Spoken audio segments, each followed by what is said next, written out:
Au début des années 2000, des chercheurs, dont un certain Derek Abbott, reprennent tout à zéro. Abbott soupçonne un empoisonnement et il pense que le fils de l'infirmière pourrait être aussi le fils de l'homme de Somerton. Donc pour en avoir le cœur net, il réclame des tests ADN. Après plusieurs refus, le gouvernement autorise enfin l'exhumation du corps en 2021.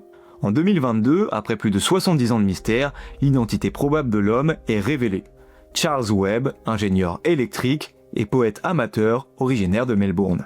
Abbott et son équipe parviennent à déterminer l'identité grâce à l'ADN prélevé dans un cheveu, trouvé dans le masque mortuaire de l'inconnu de Somerton et aussi en recoupant avec la généalogie de cousins éloignés.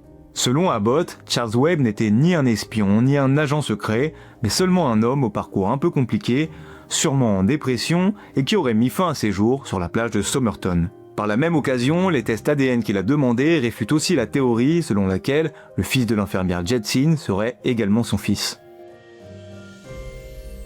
Alors oui, ça casse un peu le mythe, pas d'espion, pas de liaison secrète ni même d'enfant caché, mais le mystère aura quand même duré plus de 70 ans avant d'être en partie résolu. Je dis bien en partie parce qu'aujourd'hui il reste encore des zones d'ombre. Pourquoi ce code? Pourquoi le Tamam Shud? Et surtout, est-ce que c'était vraiment un suicide ou bien quelque chose de plus sombre?